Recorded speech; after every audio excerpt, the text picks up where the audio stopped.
Hello again. I have to confess myself more than a little puzzled at the idea that we have a duty towards thousands of Afghans, that Britain in some sense owes them something.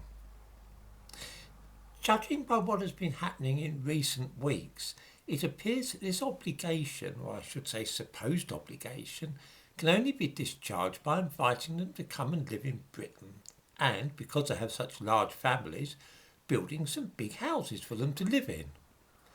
This seems to me utterly grotesque.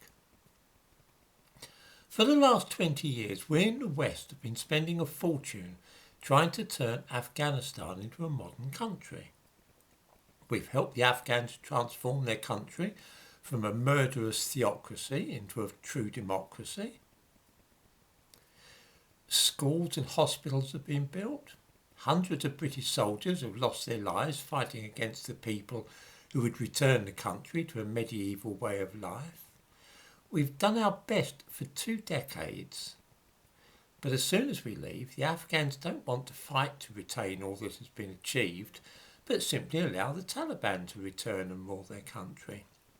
Fine, that's their business. If anybody is owed a debt of gratitude, it is the British and American forces who provided the security which enabled the country to make such progress over the years. I don't see that we owe Afghanistan or individual Afghans a damn thing. Instead, the British newspapers are full of the idea that we have somehow betrayed Afghans by not bringing them to Britain and letting them live there instead of their own country. I simply don't get it. If I end up living in a country with a lousy government, as I sometimes think is the case, then that doesn't mean that another country should collect me and fly me to somewhere where I'll have a better standard of living than I can have in my own country. The very idea is absurd. All those people who work for the British Army were paid good wages for doing so. They made choices which they thought were to their advantage, and the whole thing was a straightforward business arrangement. I don't see we have any duty now to let them come and live in our country. The process of bringing countless refugees from Afghanistan to Britain is not being done in an open way, of course. The British government is lying about what is going on and doing its best to deceive the people of Britain about the numbers involved.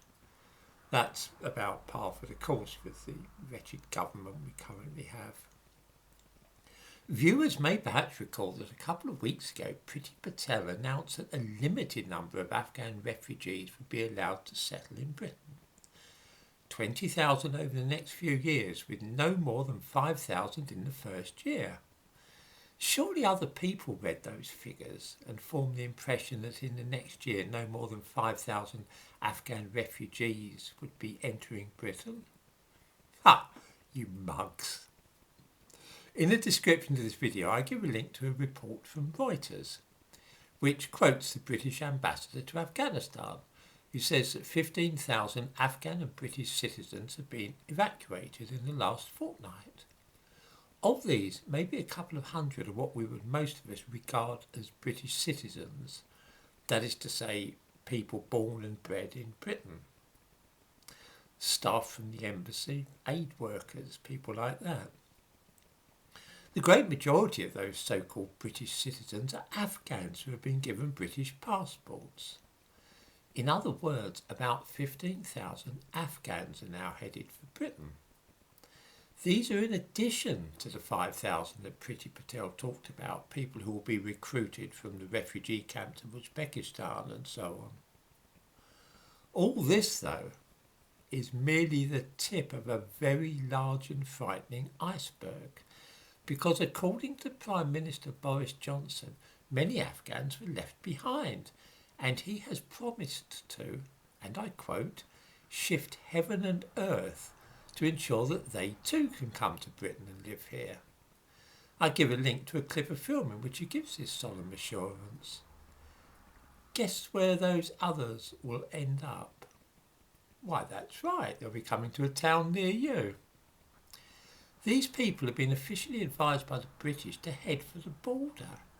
Defence Secretary Ben Wallace says, and again I quote, that those wanting to get to Britain would be better off trying to get to the border instead of relying on the evacuation flights.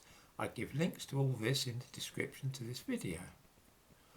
All this has triggered what promises to be the most severe refugee crisis since 2015, when we saw all those columns of young men trekking into Europe through the Balkans.